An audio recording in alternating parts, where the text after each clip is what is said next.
Ladies and gentlemen, that song can mean only one thing. It's time for another awesome episode of 80's Wrestling, the podcast. My name is Jumping Jay, and as always, I'm joined by my tag team partner, Tommy, the Brain Fierro. Tommy, welcome to today's show. How are you doing? All right, man. Tommy, the Brain Fierro. I love it. Well, it's fitting for today's episode, man. We got a great topic, but I know you've had one heck of a busy week already, and you're heading in to an amazing lineup this weekend. Can you just take 2 seconds and fill in our listeners on what is happening in the world of 80's wrestling? So this past Monday, we had a virtual signing with Ken Patera, and we announced our summer/fall lineup until the end of October. We added tons of virtual signings on 80'swrestlingcon.com. You can go on there and check them all out. I'm sure we'll mention some of them later. So we did that Monday, and then tomorrow, Friday, at the Wrestling Collector in Stockholm, New Jersey on Route 23, our store, we have appearances all weekend. So tomorrow we have Eugene, former WWE star. On Saturday, we have early 80's WWF women wrestler Princess Victoria making an extremely rare appearance. And anyone out there, and I know there's a lot because I do, autograph sessions for a living now. The encyclopedias are extremely popular. The WWF encyclopedias, getting them signed. A lot of collectors do that, and she is in the encyclopedia. So if you live in the New Jersey area, it's a great opportunity to get a extremely rare autograph from Princess Victoria Saturday at the Wrestling Collector. And then Sunday at the Wrestling Collector, we're going to have former WWF Tag Team Champions Axe and Smash Demolition, along with Randy Hogan, former WCW enhancement talent. They'll all be appearing this weekend at the Wrestling Collector. Again, it's on Route 23 in Stockholm, New Jersey. Again, it's Friday. Tomorrow, Eugene will be there from 5 to 7. On Saturday, Princess Victoria will be there from 11 to 2. Sunday, Demolition and Randy Hogan will be there from 12 to 2. And if that's enough, Jay, those 3 days in a row, next Monday, this coming Monday, we have another virtual signing with not only one, but two guests. It'll be former WWE stars Eric Rowan and Darren Young this Monday. So, yeah, man, it's a crazy couple days coming up for me. I'm excited for you. I'm excited for the people that live in the area of the Wrestling Collector store. You are bringing top-level talent right to their doorstep. And so if you live in that area, don't miss out on seeing these people in person. And if you're like me and you don't live in the area, hang tight till Monday, and Tommy's bringing two superstars virtually to us into our own living room. You've got to be just going crazy with all the details to make all these things happen. But I know the fans appreciate it, Tommy. It's a lot of hard work, but we know what you're doing behind the scenes, and we appreciate it very much. Thanks, man. Speaking of people that work hard behind the scenes to make things happen, today we got a great topic. We're talking about the greatest wrestling managers of the 1980s. And the job of a manager, you're hustling. It takes talent. You're doing everything from working on the mic, firing up a crowd, distracting refs, interfering on your wrestler's behalf. You have to know what you're doing and able to do that job well. And we were spoiled in the 80s, Tommy. We had some of the best to ever do it in the wrestling business during that era we grew up watching. About our favorites, break down the greatest managers of the golden era of wrestling. And before we jump into it, Tommy, I just want to ask you, in your opinion, if you were going to craft a job description, a pro wrestling manager, what would you say it takes to be a wrestling manager? Well, first off, man, that's a huge part of what's missing in today's modern day wrestling in 2021 is the art form of a manager. And I know that, they have MVP there now, and he's great in his role. But in general, those colorful characters, those larger-than-life characters that did the talking for the bad guys and helped draw money and got people into the arenas. That art form is sorely missed, in my opinion, in today's wrestling. Back then, the role of a manager in the 80s was such a huge factor in, advancing storylines and telling storylines and getting people in the building. You look back in the 80s, you had Bobby the Brain Heenan, who I'm sure that you're going to agree with me, and probably the majority of our listeners today will agree as well. Probably the greatest wrestling manager of all time. And if you look back on the history of professional wrestling and all the major storylines that took place in the 80s, I mean, he is intertwined with a ton of them, from, Andre the Giant, turning on Hulk Hogan and challenging him for the world title at WrestleMania 3. Bobby Heenan was right in the middle of that, setting that all up.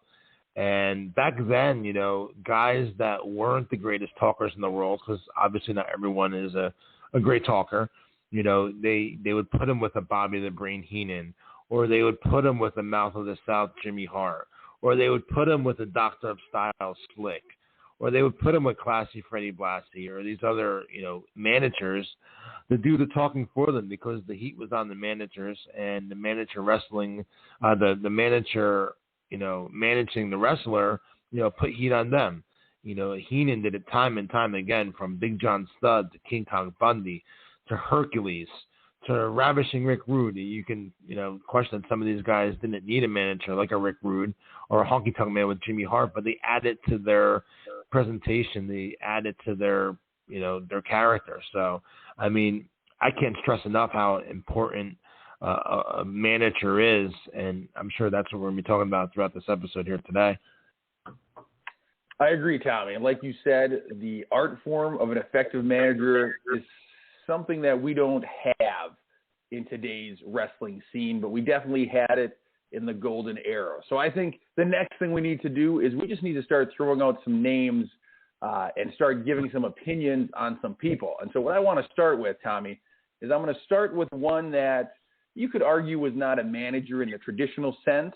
It was someone who pioneered the role of what I would call more of a valet in wrestling. I'm talking about the lovely Miss Elizabeth and her involvement in the Macho Man Randy Savage's career.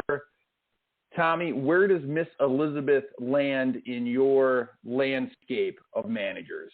Oh, high on the top of the list. I mean, she herself was a larger-than-life character in the most important era of professional wrestling. She was such a huge part of Randy Savage's presentation.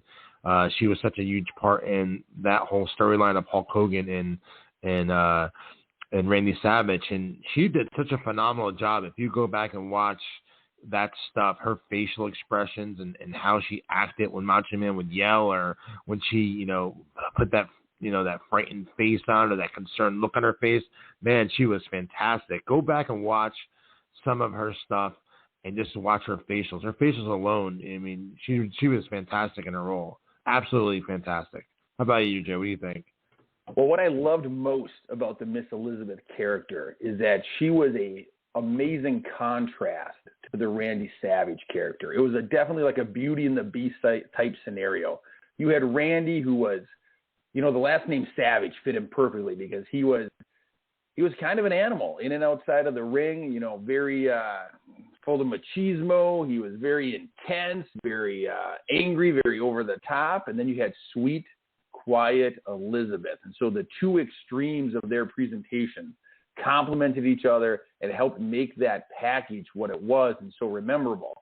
And as talented as Randy Savage is, as much as I love him, I would put him up as one of the top performers of all time. As great as he was, the Miss Elizabeth character helped get him to the level where he ended up getting to. And so I think without Miss Elizabeth, Randy Savage still would have had an amazing career, but it wouldn't have been the package that we all remember. It wouldn't have been the emotional investment that we all had in Randy Savage if it wasn't for Miss Elizabeth. And so I think when you talk managers in this era, you have to mention her name, as one of the top.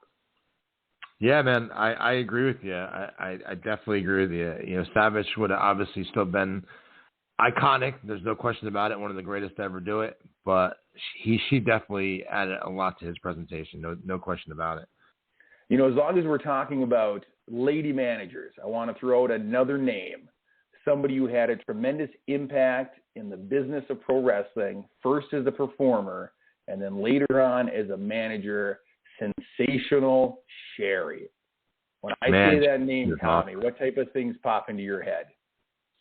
She was awesome, man. She was fantastic from, you know, her being with, you know, I loved her as Sensational Queen Sherry when she was with Savage. That was awesome.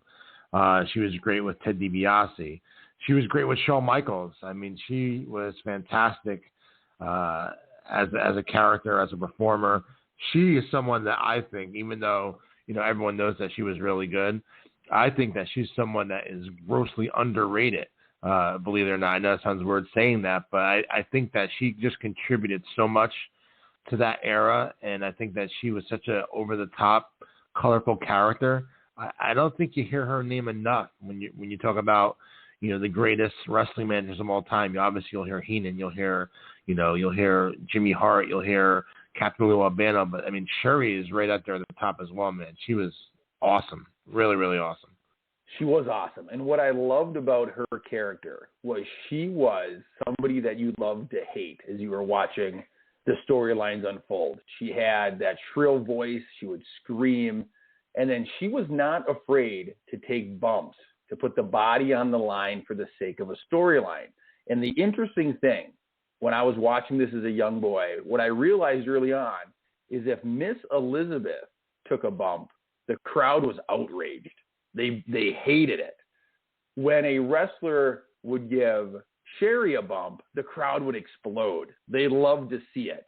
And so it was just a real interesting difference in their two styles and the crowd reaction. But from a managerial standpoint, she, like you said, she was amazing with HBK, amazing with Randy Savage, Honky Tonk Man, DiBiase. She managed Harlem Heat in WCW, Booker T.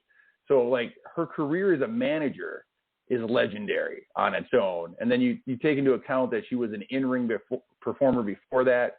She was the total package, absolutely.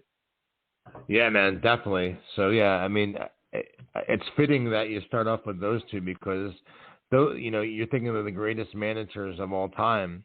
And, again, we're saying Heenan, we're saying Jimmy Hart, we're saying Captain Lou. We're going down the list, Jim Cornette, obviously. But, you know, someone might not put a Sherry or a Elizabeth in their top five when you're thinking of the greatest, you know, managers of all time. But you got to throw those ladies up there because they were huge parts of the presentation and the product for the performers back then. No question. No question about it. And the next one I'll throw out there, like you said, we're working towards what we would consider the top managers during that era, and we have those names firmly in our memory. We know who they are. But when we started talking about doing this episode, one of the names that popped in my head was a guy that we had on this very show just, I think, 2 weeks ago, the legendary J.J. Dillon, who is best known for being the manager of the legendary Four Horsemen.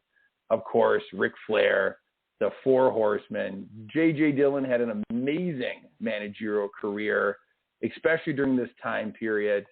He managed people in the NWA, WCW, and we just had him on the show. So it was real interesting to hear his take on his involvement in the Four Horsemen. But I think if we're talking managers, we got to bring up the name J.J. Dillon.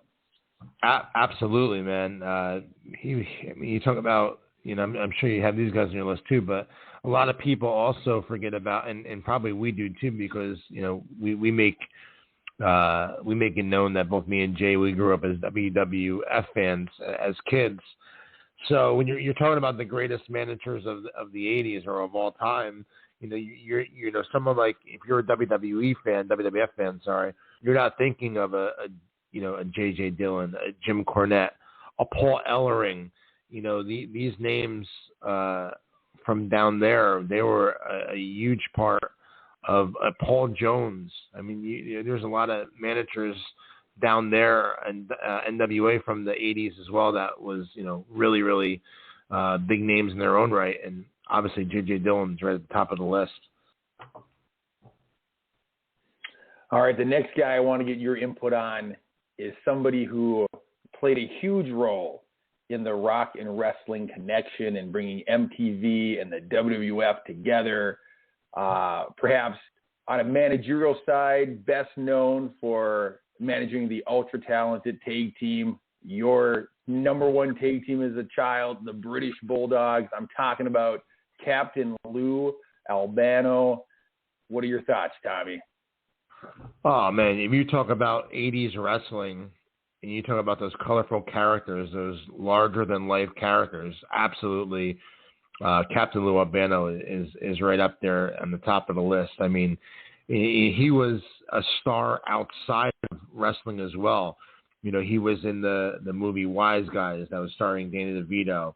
You know, he played Mario. He was in so many different things. He was on TV shows like Hollywood Squares. I remember seeing him as a kid on Hollywood Squares. I remember, seeing him in music videos. Girls Just Want to Have Fun with Cyndi Lauper, The Goonies. I mean, he was a bona fide household name, Captain Lou Albano. So, you know, when you're talking about, you know, greatest managers of ever, you know, obviously he has to be right at the top of the list. I remember the movie Body Slams he was in. I mean, he was a big part of that as well. Television stuff, like you said, Hulk Hogan's Rock and Wrestling he was on. I remember he was on an episode of Miami Vice. So, yeah, there was a lot of stuff that he was a part of. And Hulk Hogan's Rock and Wrestling. So, you know, he had the LJN. He had T-shirts. So, yeah, man, if you're talking about the history of professional wrestling and what managers brought to the table, yeah, it's hard to question that Captain Lou is not right at the top of the list with everyone else. And like you said, he managed a ton of talent from, you know, the U.S. Express to, you know, the British Bulldogs, you know, tons and tons of talent. And he's just, he in my opinion, he's got to be one of the biggest name managers ever. What's your thoughts on the captain? What I love about the captain, and to be honest, this is true for a lot of the wrestling managers of this time period, is they're larger-than-life characters in and of themselves. Captain Lou was an over-the-top character. From the way he presented himself, his look, the way he talked on the mic, you might worry that a guy like Captain Lou could overshadow the wrestler he's supposed to be representing because he is such a cartoon character himself. But in the 80s, that was the recipe for success. That worked. And so when you can take somebody in a managerial role like a Captain Lou and you can have his own action figure, plug him into the cartoons, get him in music videos, help him be one of the people to bridge wrestling and entertainment back in the 80s. Like, that's what I love about a Captain Lou, is you wouldn't think that a wrestling manager is going to be the character that does those things. But that's the kind of guy he was. That's the kind of manager he was. I just loved everything about it. Yeah. To be honest, when we talk about LJN figures, he's one of my favorites. I love the way his figure came out. Yeah, I was going to say, Jay, I was going to make mention, too, is that, you know, he played a big role, a huge role in the whole rock and wrestling era, first starting out, which obviously led to the first WrestleMania.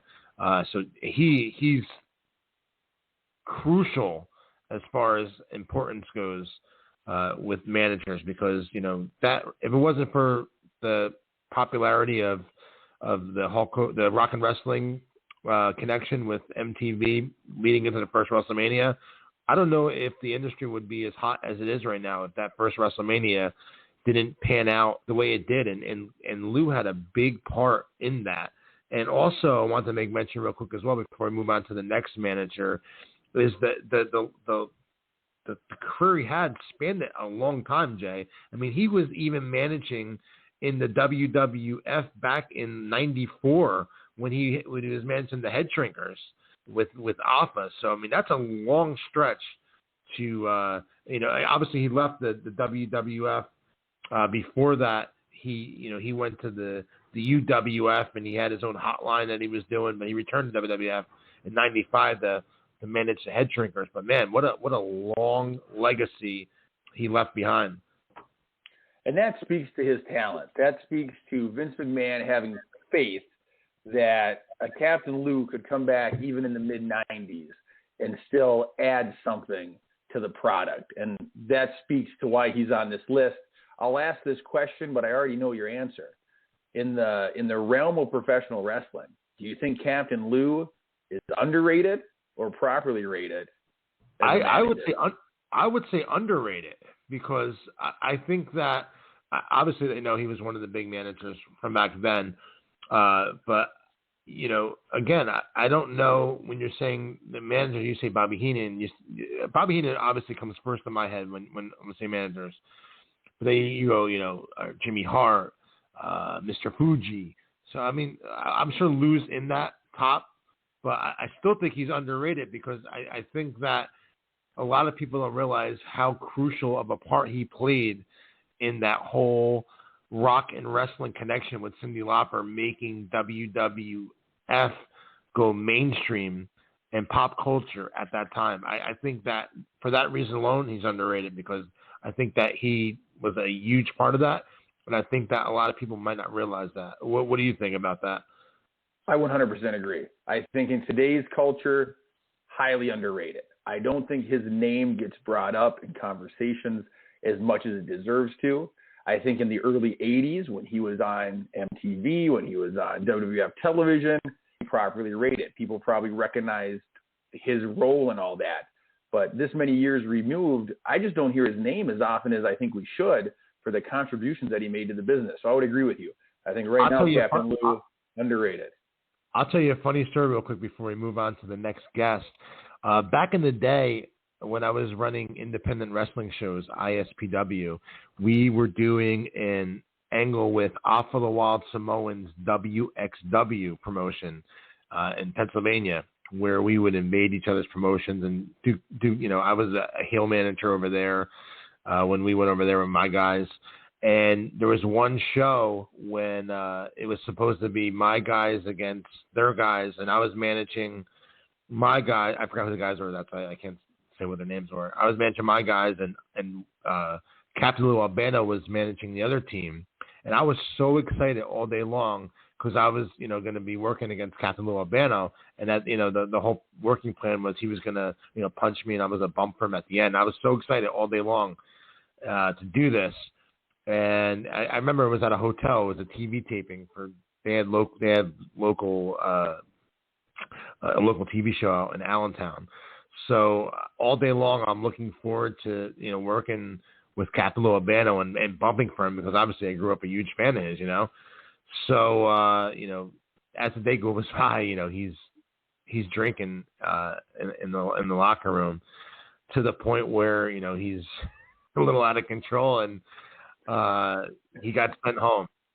He got sent home before the show started, and I never got my opportunity to work against Captain Lou Albano. However, I will say the cool thing is I did have Lou on one of my conventions back in the day.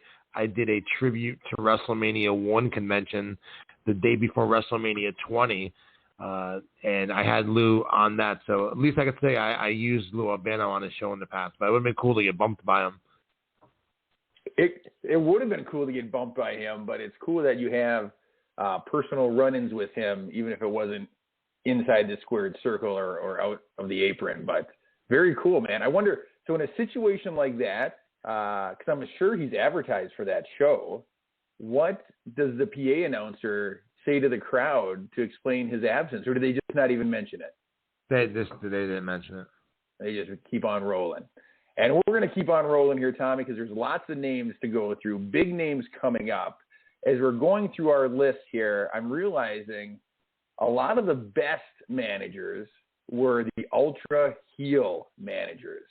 They were paired with the villains, the bad guys, the people you love to hate, people you booed against. And one of the best heel managers that I remember watching as a child is Mr. Fuji.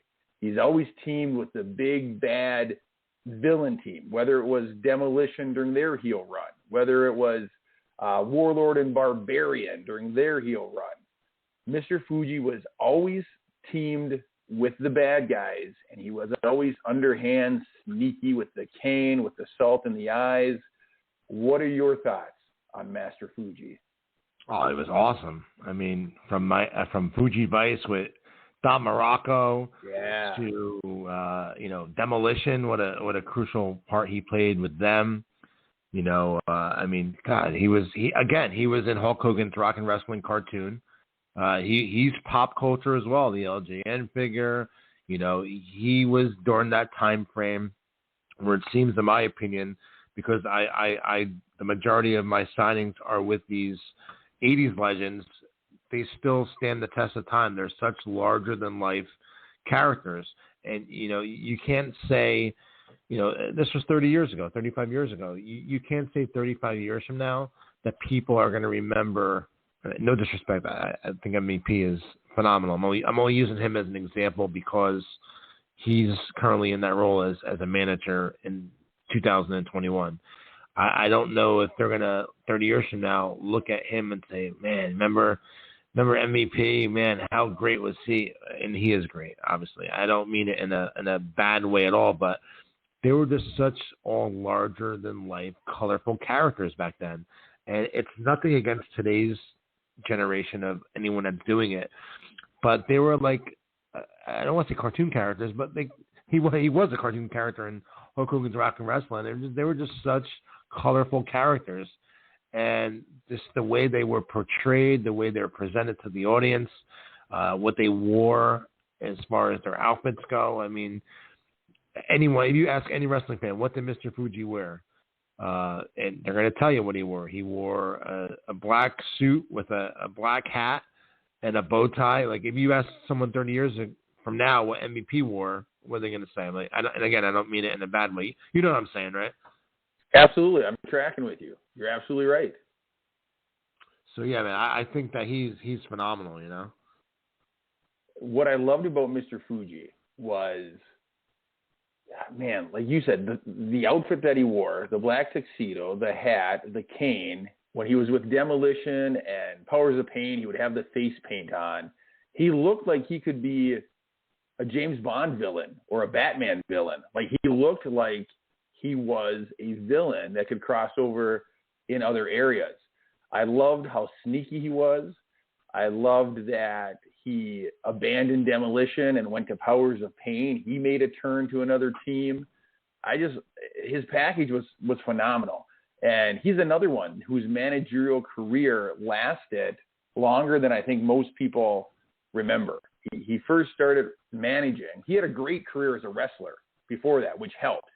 But his managerial career started in 85, and he was representing Yokozuna in 96 before he retired. So he had an 11-year span as a manager and was involved with some amazing wrestlers along the way and some amazing angles, would even get in and wrestle some as a manager. And so just a phenomenal career as a manager, and just one of those guys that you remember from your childhood watching TV. He was a fixture. He was one of the managers that you would remember. Absolutely. Also, I want to make mention, too, you just said sometimes he would get in there and wrestle. That back then in the 80s, that was always a attraction when the manager got in to the ring and wrestled. You would see it with Bobby Heenan sometimes he would wrestle, or Mr. Fuji sometimes he'd wrestle. It was always an attraction. It always meant something when a manager got in there and wrestled. Like, I can remember, him being in tuxedo matches, Mr. Fuji, and that was a selling point of a house show back then.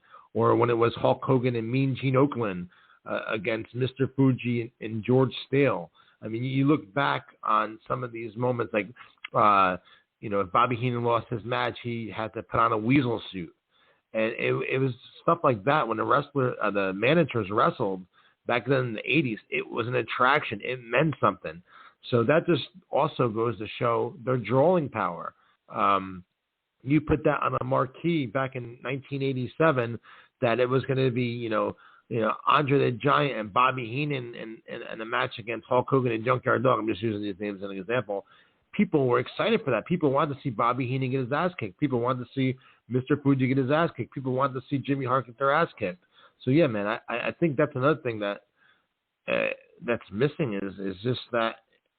I think it's all missing because it's such a fantastic formula that there's no question that they can use it again. I don't understand why they don't go back to not only 80s managers, but why they don't go back to a lot of the stuff that made them so successful to begin with. And we talked about this on past episodes, whether it be the lost art form of an 80s manager, the lost art form of having a talk show segment to progress storylines and get people over. I'm not talking about being in the middle of the ring with a microphone. I'm talking about building sets off to the side of the arena like they did back in the day with Piper's Pit, like the flower shop, like the barber shop, like the funeral parlor. All that stuff was so cool back then from the 80s enhancement talent that would make, and 90s, to make the wrestlers look larger than life.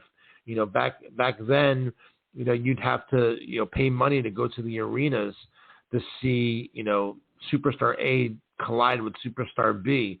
You don't have to do that now because they give away all these marquee matches on TV for free, almost every day of the week now. And with there not really being any direct competition with WCW red hot against them on the same night at the same time, you really don't need to give away these big marquee matches. I would love for them to. I know I'm getting ahead of myself. We're talking about probably what would be a different episode. But bring back like the enhancement talent to make, these wrestlers seem larger than life. And there's just so many aspects missing from the most crucial time period in wrestling. And I don't understand why they don't capitalize on it, but I'm babbling now. Hopefully what I said made sense. It made perfect sense, Tommy. And I will agree with you that if you had a manager who you could write into a wrestling match and have it mean something, that's just one more piece of a puzzle that the writers, that Vince McMahon get to play with. Same as if you brought back the barber shop or something like the funeral parlor. It's just one more segment, one more piece that you have to play with that helps keep your product fresh and moving in whatever direction you want. And so I agree. If you had somebody like a Mr. Fuji that you could have managing a team, but then all of a sudden the feud gets to a point where he's got to step between the ropes and the fans want to see it, that's a win for the company. If you can put a name on the marquee that's not normally up there and it draws people to your show, that's a win. And so I agree that today's product could borrow some of the tactics from back in the 80s and probably find some success with them. Now, and just the to next pick on Mr. Fuji real quick, let's talk about how crucial of a role he played managing Yokozuna. I know we talked about it briefly that, his career spanned a long time, but I mean, Yokozuna was the top heel in the company in 93, 92, 93, 94, that era. He was such a major part of Yokozuna's presentation. So not only was he a gigantic and huge star in the 80s, but he was in the 90s as well, because I mean Yoko was the top heel for those few years, and Fuji was his manager. He played a huge role in Yokozuna's success. I mean, obviously there's the connection with Mr. Fuji being Japanese that helps create some legitimacy about this sumo wrestler character that Yokozuna's portraying, and so you have legitimacy there. He's somebody who can help Yokozuna on the road, help him behind the scenes, which we've heard stories that he did often, but inside the ring, like it was a perfect marriage between a manager and a wrestler. And the way that he was able to interfere, throw salt in people's eyes, like he played a key role in some of Yokozuna's biggest matches. And that's towards the end of Fuji's career. That's when he was getting closer to retirement. So the fact that he was able to contribute as much as he did is amazing. And also, he also managed Crush in 93 as well. And Crush, when he turned on Randy Savage, that was a hot feud for the company at that time, Randy Savage and Crush. And he was with Crush as well. So, yeah, man, Fuji contributed a lot to that product, a lot. He absolutely did. And then the next manager who contributed so much to the world of professional wrestling in the 70s, 80s, 90s, and he's still making appearances and doing things at Fan Fest and different things like that, the mouth of the South, Jimmy Hart. One of my all-time favorite managers. I would put him in probably my top 3 of all time. Tommy, what do you think about Mr. Hart? I mean, he's got to be. If you run down the list of talent that he's managed throughout his career, and I'm just gonna rattle some of these names off the top of my head just from thinking about it. He managed obviously Hulk Hogan, the Hart Foundation, Ted DiBiase and IRS as Money Inc., Earthquake, Typhoon, the Nasty Boys, the Honky Tonk Man, Dino Bravo. I mean, there was a whole list. Greg Valentine. There was a whole list of talent that the Mountie, a whole list of talent that Jimmy Hart worked with. And again, you talk about these colorful characters that scream 80s wrestling. He was right in the forefront of one of those characters. He was a huge contributor in the success of the WWF during that time frame from 85 on. Such a colorful character, such a larger than life character, and that megaphone. Who can forget that megaphone? Sitting as a kid at ringside or sitting in the arena and just hearing this little skinny guy screaming in a microphone. You want to wring his neck. And I'm sure everyone around the world wanted to wring his neck as well, and that's why it worked so well. And, when you had him in situations where he would have to get in the ring as well, people really got excited for that because this is a little skinny, wimpy guy. Of course, fans wanted to see him get his ass kicked because he is such a little guy and he's such an annoying little manager. He was just fantastic. He is one of those guys who you could not, if you sat down to try to create a wrestling manager from scratch, you could not do any better than his presentation with those airbrushed jackets, that megaphone, that voice, that look, those glasses. Like, he's rememberable. You're not going to forget Jimmy Hart. And then when you look at, like you mentioned, the people that he managed, the career that he had, the fact that he played a key role in one of the biggest wrestling angles of all time involving Andy Kaufman and Jerry the King Lawler down in Memphis. That thing made national news in the late 70s, early 80s. And then when he comes to the World Wrestling Federation and he's paired with everybody you said, Greg the Hammer, the Honky Tonk Man, the Hart Foundation, the Nasty Boys, you named a bunch of top-tier wrestlers. And there's a lot. And there's a lot. I'm sorry, I didn't mean to cut you off. There's a lot we didn't and mention either. Like I remember he managed the Funk Brothers. He managed Adorable Adrian Adonis. He managed the Glamour Girls. I mean, there's a ton of talent we're not even mentioning either. Right. The Natural Disasters. You could probably have a whole episode just on Jimmy Hart's career because he did so much. And then you talk about behind the scenes. He was key in writing some of the most memorable songs that we've heard for theme music. So, like, just an ultra-talented guy, but on a managerial side, just a tremendous heel manager, in my opinion. I know he had some babyface runs as well, but as a heel manager, it's tough to top a Jimmy Hart. Absolutely. And I want to make mention real quick about, you said the theme songs that he worked on behind the scenes, which obviously we had a complete episode dedicated to theme songs on 80s Wrestling, the podcast. And if you haven't listened to that yet, definitely go out of your way to go back and listen to that episode, because that was still to this day, one of my favorite episodes. But if you look at his contributions to the business, it's well past him just being a performer. He contributed so much as far as the music goes, and then in the 80s, the theme music was such a major part of a wrestler's presentation and how we still remember them to this day. And he did the theme song for Honky Tonk Man, Jimmy Snuka, Brutus Beefcake, the Rockers, the Hart Foundation, the Rougeau Brothers, Dusty Rhodes, the Legion of Doom, the Nasty Boys, Ted DiBiase, the Mountie, Hulk Hogan, Sting. I mean, you go on and on and on of the contributions of music that he brought to not only WWF, but WCW as well. and including Shawn Michaels' Sexy Boy entrance as well.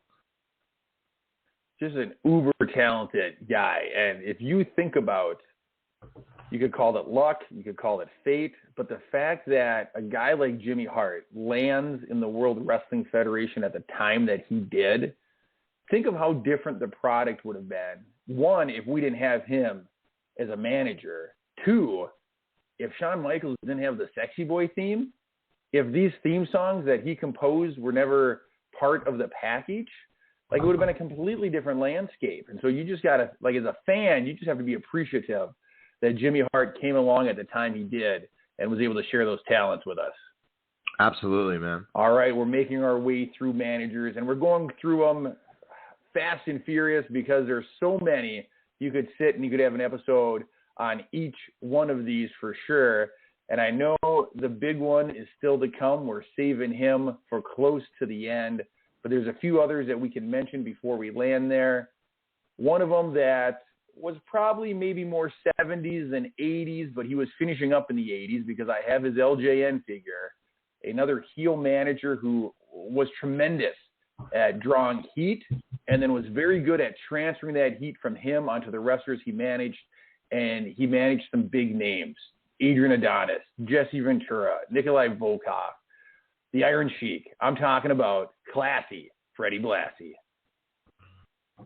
And one of his catchphrases is how I would refer to you, Jay. You're a pencil neck geek. Hey, I'm okay with that. That's a badge of honor. Said if it's said from Freddie Blasi, said from Tommy the Brain Fiero, I don't know. It might be a dig on me, but I'm good with it either way. Yeah, he was again. He was a fantastic, colorful character. You know, he was such a huge part of wrestling well before he ever became a manager. He was, you know, a huge wrestler, huge name wrestler, you know, back in the day. And, you know, if you're a fan from that era of the 80s, you know, you'll remember him mostly as a manager, because he retired from wrestling in the mid 70s. But he's managed tons of talent throughout his career, including obviously Iron Sheik and Nikolai Volkov, Georgie Animal Stale. Believe it or not, he managed Mr. Fuji. Freddie Blasi managed Mr. Fuji back in the day in the 70s. You know, he's managed Kamala. He managed Hercules. He even managed Hulk Hogan when Hulk Hogan was a heel when he was first coming in. So, I mean, Freddie Blasi brings a lot to the table. And, again, that LGN figure, who can ever forget the Freddie Blasi figure? And he was great. He was great. What's your favorite Freddie Blasi memory, Jay? Well, I'll tell you this. When I was a young man, I had this book, and I wish I remembered the title of this book, but it was a wrestling book. It might have been The Good, the Bad, and the Ugly of Professional Wrestling. But it was this paperback book, and I would take it up to the lake with us in the summer, and I would sit by the lake, and I would read this book. And there was a chapter in there about how classy Freddie Blasi used to sharpen his teeth into spikes. He used to file them down when he wrestled in Japan. He would file his teeth to a point so that he could draw blood from his opponents by biting their foreheads. And there was a black and white picture in this book of him biting another guy's forehead with blood running down. And as a young man, I mean, I had never saw anything like that on the WWF Saturday morning show that I would watch. And so to read that and to see that picture, man, that stuck in my mind. I'll tell you what, too, you talk about longevity. His career, Jay, expanded 4 decades with the WWF. He made appearances as late as 2003, believe it or not. I want to go back because I just pulled him up while you were talking. I got to go back and see this. His final appearance with the WWF was May 12th, 2003 on a Monday Night Raw. It was actually 3 weeks before his death. The segment included him, his wife, and Raw GM at the time, Eric Bischoff, who was about to allow a 3-minute warning to attack him until Stone Cold Steve Austin and the Dudleys stepped in. His final words on WWF television were, "Devon, get the table," to a monstrous applause, it says. I have to go back and watch that, man. I don't remember that. But now that we're doing this episode today on managers and talking about Freddie Blasi, I want to go back and watch that, man. That sounds really, really cool. I definitely want to see that. And also, he was a judge, and I don't remember this either, and I have to go back and watch this. He was a judge in the 2000 Royal Rumble, Miss Rumble swimsuit contest. I can only imagine him being at ringside doing that. But I do remember, though, and I'm sure you do as well, how in high regards WWF thought of him, because he did a lot of the opening narrations for pay-per-views. He did it for WrestleMania 15, I remember. And just this opening monologues, Freddie Blasi was always a part of it. So, you know, they obviously the company held him in extremely high regards. And anyone that wants to learn more about Freddie Blasi that is listening and might not have the opportunity of that's younger and didn't see much of his stuff, his book is still available like on eBay or Amazon. Listen, You Pencil Neck Geeks, and it's really, really good. And the other interesting fact that I'm reading here in front of me as we're looking some stuff up about him. Now, everybody knows that you can kind of have a hot and cold relationship with the World Wrestling Federation. Some people fall out of Vince's good graces. They can get invited back later on and mend fences. Some people go away and you never hear from them again. But it says here that because of his close relationship with Vince McMahon Sr., Freddie Blasi actually remained on the WWF payroll until the day he died. So like you said, they must have held him in very high regards. He did voiceovers, he made appearances, and they kept him on the payroll until he passed away. So that just speaks to probably the kind of man Freddie Blasi was behind the scenes, that he had such a close relationship with Vince McMahon and the family. Absolutely. Well, we only have a few minutes left in the episode, so we have to get to the one name. I know we missed a bunch, Tommy. I apologize. Oh man, we missed. We got to make mention of. We got to make mention of some more names. We can't just do one or two more. I mean, even if we only spend a minute or so on them, we're going to catch a lot of heat if we don't mention a lot of guys. So I'll rattle off some names before you get yours. Jim Cornette. We got to talk about Jim Cornette. I know that we're Team WWF, but he also was a big part of the WWF. He talked about Mr. Fuji managing Yokozuna. So did Jim Cornette. And talk about a longevity career. I mean, his lasted decades as well. Cornette has to be brought up as one of the top managers ever. I would say not only is he one of the top managers of all time, but he's probably one of the top wrestling minds of all time. When you talk about his feel for the business and his understanding of what works and doesn't work, and his ideas for angles, and his work with Smoky Mountain, his work in TNA. He did a lot with the Midnight Express, WCW, NWA. I mean, he's got an impressive resume and just a wealth of knowledge about the business. And from a wrestling manager standpoint, he, again, is one of those guys. You picture him with the tennis racket. You picture him with the blazer on, so the big glasses. And so he's one of those guys that sticks in your mind. He was a great, great manager. Absolutely. And some other names that if we don't have the opportunity to spend that much time on, I just want to make mention of. Sheik Adnan El-Casey. He was, mostly in the AWA, but he had a great run in WWF as well as the heel manager for Sergeant Slaughter when Sergeant Slaughter turned on America.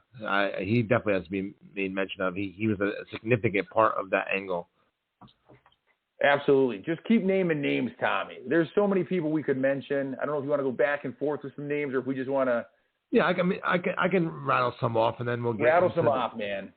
There was the Adnan El-Casey I just made mention of. Arnold Schollen in the early 80s. He was with Bob Backlund and he did a lot of stuff as a ringside manager as well.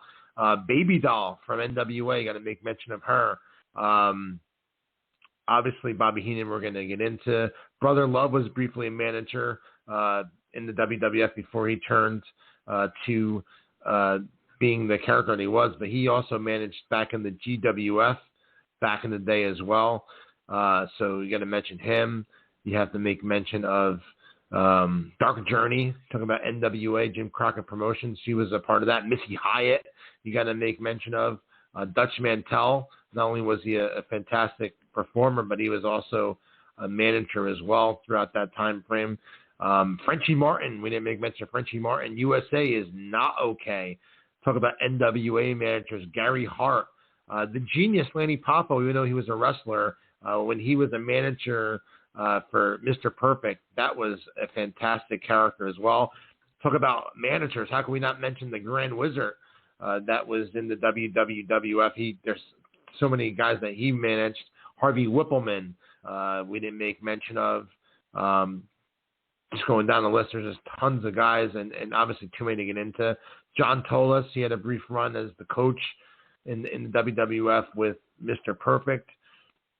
Kim Chi with Kamala. I guess you could say he was a manager. Luna Vachon, even though it was more of the 90s than 80s, she was a great ringside attraction as well. Miss Linda, who managed Adrian Street in Mid-South Wrestling, got to make mention of her as well. Sir Oliver Humperdinck, who was in the AWA, Florida, and WCW, and also WWF with Bam Bam Bigelow. Paul Bearer, I know it's 90s, but we didn't mention Paul Bearer. Paulie Dangerously, we didn't make mention of Paulie Dangerously. I don't know if he was on your list to talk about. Precious, who managed Jimmy Garvin. I mean, I could just rattle off tons of names. Slick, we didn't even get into Slick yet. I'm not sure if he's on that. Sapphire, who was with Dusty Rhodes. Sunshine, who was in World Class Championship Wrestling. Theodore Long, more of the early 90s in NWA. I mean, God, there's a ton. There's so many names, Tommy, that we can't possibly get to them all, but you did an awesome job of rattling down a highly impressive list of managers. And before we get to our number one, let me just ask you, when it comes to that position, would you put Virgil as a manager, or would you say he's more of a bodyguard character? I would put him in the role as a manager because, again, he, and we talked about this on past episodes as well, he doesn't get the credit he deserves. And we talked about that. We had Ted on the podcast, a month or so back, and he doesn't get the credit, I believe, as far as the contributions he gave to the product as well. You see so many memes running around with him sitting at a table by himself, or people laugh at him for trying to, hustle and make money selling his autograph and stuff like that. But back then, man, he was a crucial part in the Ted DiBiase presentation. You made mention earlier, Jay, at the top of the program, about how Elizabeth played such an important role in Randy Savage's presentation. There's no question in my mind that Virgil did the same for Ted DiBiase. Absolutely. Now, just like the Macho Man, Ted DiBiase didn't need a manager to work the microphone for him. He was a great promo, but they needed somebody on the side that added to the character. And if you're the $1 Million Man, of course you're going to have a butler that follows you around and takes care of the menial tasks, the dirty work that you can't be bothered to get your hands dirty with. And so to pair that type of character with a Ted DiBiase, it was a perfect package. Perfect package. Of course, the $1 Million Man's going to have somebody to do his grunt work. Absolutely, man. Well, now it's time to talk about the hilariously funny, the over-the-top, the outrageously biased, could be somewhat financially corrupt. There's only one guy who can be called the greatest manager of all time, and I think we're in agreement that man's name is Bobby Heenan. Oh, absolutely, man. Absolutely. He's one of my favorite performers ever, not just as a manager, but as just an overall performer. I mean, we said in earlier how it meant something when he would get in the ring and wrestle. I remember him being in, matches with Ultimate Warrior and, Coco Beware and other talent as well. Anytime that Bobby Heenan put on those trunks and got in the ring, it was an attraction. And talk about the list of people that he managed. He was such a major factor in so many aspects of some of the biggest angles in the history of wrestling. Obviously, the top one being with when Andre the Giant turned on Hulk Hogan. I mean, the Heenan family was awesome, man, and there were so many people in that Heenan family, including Ken Patera, Paul Orndorff, King Kong Bundy, Andre the Giant, the Brainbusters, Ravishing Rick Rude, Harley Race, the Islanders, Hercules, the Barbarian, Mr. Perfect, Red Rooster. I mean, the list goes on and on. How many people he managed, which means all the different storylines and angles throughout the 80s intertwined with him, and a lot of them, man. Oh, my favorite angle ever, by the way, before you start talking, is we talked about this in the past, is when Orndorff turned on Hogan. That was my favorite angle ever because I remember being there as watching it as a kid, just being shocked. And Heenan was behind that as well. So I mean, he's crucial, man, crucial. You know, when you have somebody who is as talented as Bobby Heenan, you have to develop a stable like the Heenan family, because you can't have Bobby Heenan representing one wrestler and only being seen one time on your program. When you can create a stable with a Bobby the Brain Heenan as the overseer of that stable, it gives you so much more to work with. He can show up multiple times on your programming. He can be on the mic multiple times.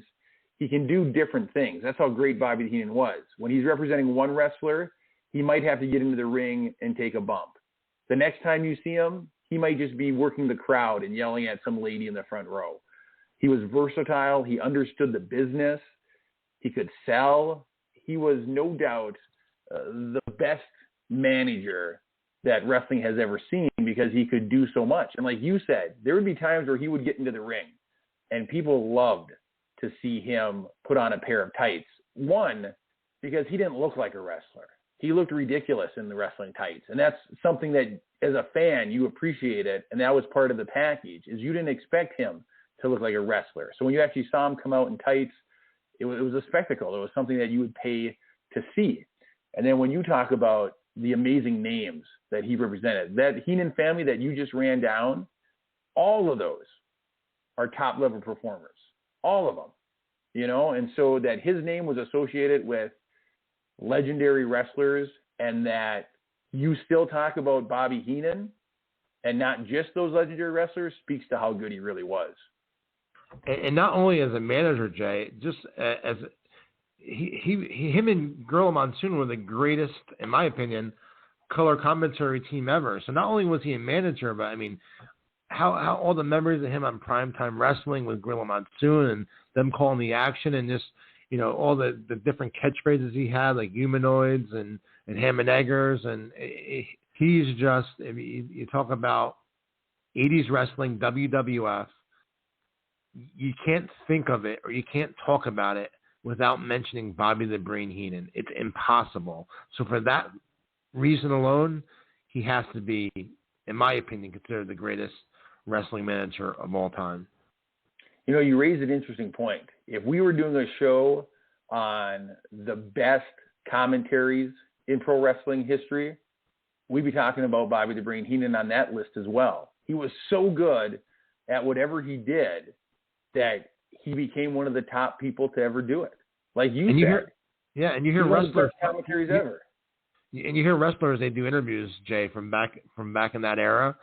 They always say that Bobby Heenan was one of the best performers ever, not managers, performers, because he could do it all, man. He was absolutely fantastic in everything that he did.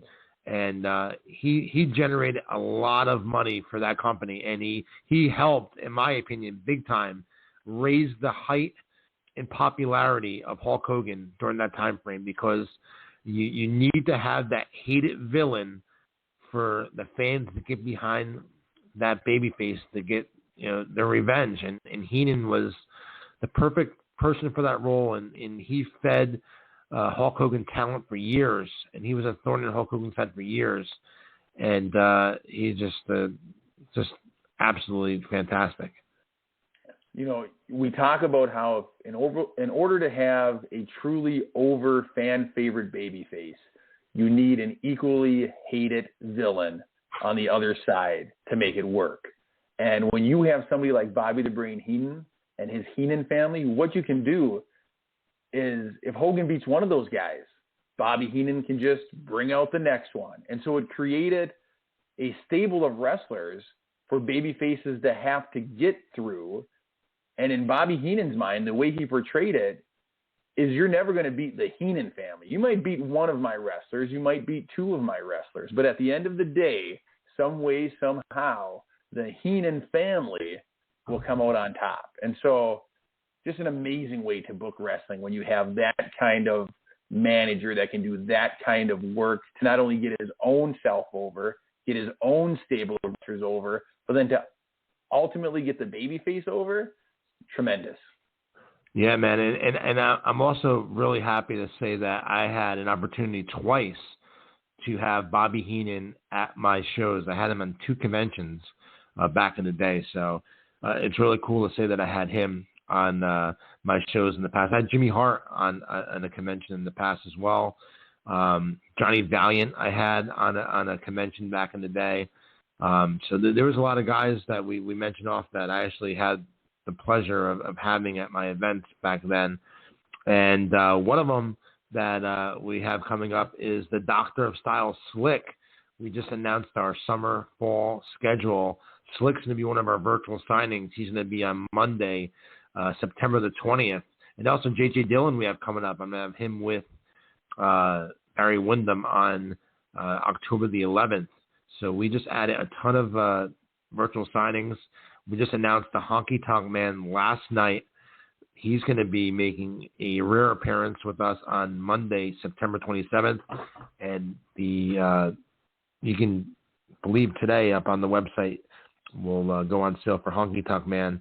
But yeah, Jay, I had a lot of these guys on my signings and conventions in the past, and it's awesome to look back on it now and said that I had the opportunity to have Captain Lou, Jimmy Hart, Bobby Heenan, Sherry. I had Sherry in the past as well. So, you know, and the sad thing is a lot of these names that we're bringing up are no longer with us. So the fact that you got to meet Bobby Heenan before his passing is very cool, Tommy. And what's Mr. Heenan like when the cameras aren't rolling? What was he like? Oh, he was awesome, man. I think I might have made mention of this.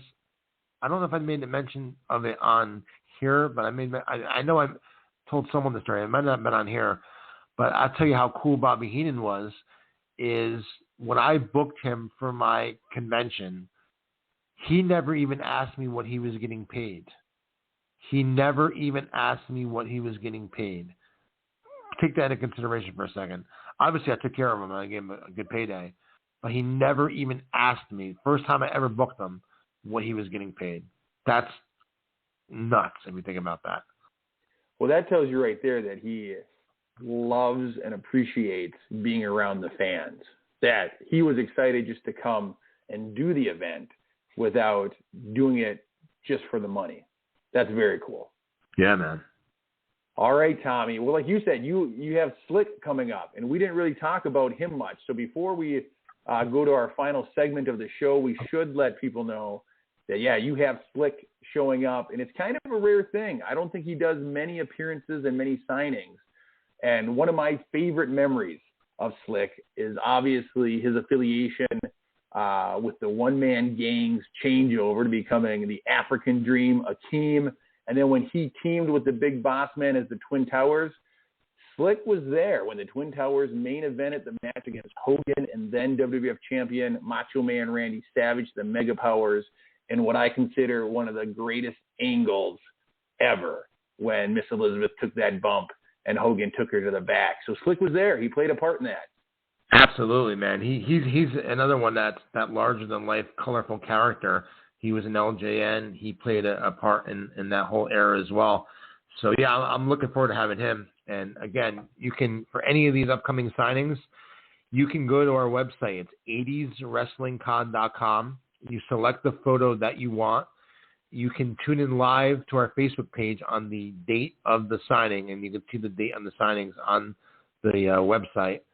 And watch them sign your photo for you live. They'll give you a shout out, and then we're going to ship your photos out to you following the signing. We just had Ken Patera this past Monday. This coming Monday, we have Eric Rowan and Darren Young. And I'm just going to read off a list of upcoming appearances. June 7th, we have Rock and Roll Express. June 21st, we have the Head Shrinkers, Rikishi and Samu. Real quick, also, Nikita Koloff is May 24th, by the way. We have Val Venus coming up on June 28th. Tyrus will join us on July 5th. Dean Malenko on July 26th. The Godfather / Papa Shango on August 2nd. Mark Camaro, August 16th. We're going to do a gimmick night on September the 13th. Check this out, Jay. The Brooklyn Brawler, Bushwhacker Luke, and Men on a Mission's Mo and Oscar, Yo Baby. They're going to join us on Yo Baby. That was PN News. You know what I meant. They join us on September the 13th. The Doctor of Style, Slick, Jab Soul Bro, joins us on the 20th of September. We just announced last night the Honky Tonk Man will join us on September 27th. We have Barry Windham and J.J. Dillon on October the 11th. And Virtual Spooktacular. It's going to be a scary one, Jay. On Halloween week on Monday, October 25th, the Boogeyman and Gangrel will join us for a special Monday night virtual Halloween party. And then the big one, Jay, coming up on Sunday, August the 22nd, which I'm now hearing. This is cool. Listen to this, Jay. That's going to be SummerSlam Sunday. So we're going to be doing something in the daytime on SummerSlam Sunday, Virtual Mania 2, and it's going to be Virtual Mania 2 Attitude. It's going to be Mark Henry, Billy Gunn, D'Lo Brown, and the Headbangers. An all-day long virtual signing, man. I can't even wrap my head around all those dates and all those names. Neither can I. Imagine have to remember the deals I made with all these guys and where to fly them in and when to fly them in. I'm getting ahead of myself there, man. But what can you do? You got to strike while the iron's hot, right? That's right, man. And what a lineup. What a treat for everybody. I am looking forward to each and every one of those. The thing I think I'm looking forward to the most is you doing your Bushwhacker Luke impression for the man himself. I cannot wait to see how that goes. Whoa, yay! Do we have Luke on the phone now? Is that who that was? No, that was me, man. But there is someone here. There is someone here waiting to talk to you, though. That's a little upset. Well, I would tell you what. I think we must have accidentally got disconnected because I don't think he would hang up on me. I don't think the relationship has deteriorated to that point. Oh. So, Tommy Sheik, are you there? Hello. Tommy Sheik, it's Jumpin' Jay from the podcast. Hello.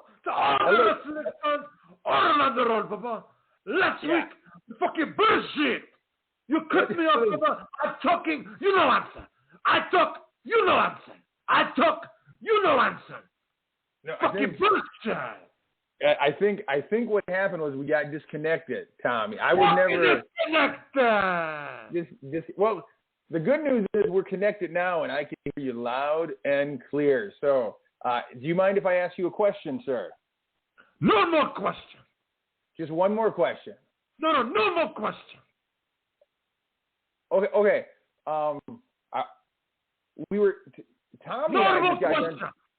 Tommy and I just got done talking about the greatest managers of all time. I was wondering if you had a thought on who your favorite manager was. No more question. No, not even one. He's leaving. He's gone. I don't understand. Every week you ask him a question, he says no more questions before you even ask him the first question. I don't get it. I don't get it either. But the good news is he left. But he didn't hang up this time, so we're making progress. Yeah, maybe next week you can finally get the first question out of him. Maybe. But well, I'm glad at least he's talking to me again, Tommy. Yeah. Hey, thanks for the episode, man. What a fun time I had talking about the managers with you. I enjoyed that a lot. You know what? I like that I was able to finally talk to you. We've had such a string of guests every week on the show. We didn't really have a chance to interact with each other. We were just going back and forth asking our guests questions. So this is actually the first time we got to talk for a while, and I enjoyed it. I missed it. I as well, man. It was good to have a lengthy conversation about something we're passionate about.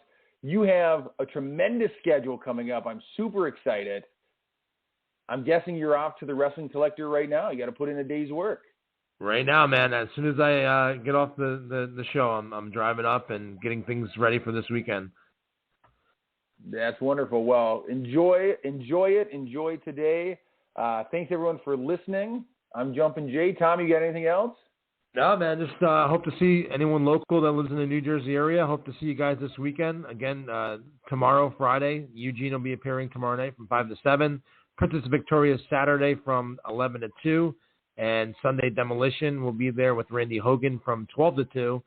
It's the Wrestling Collector, 2772 State Route 23 in Stockholm, New Jersey. And then we'll see you this coming Monday for Monday Night Virtual with Darren Young and Eric Rowan, both formerly of the WWE.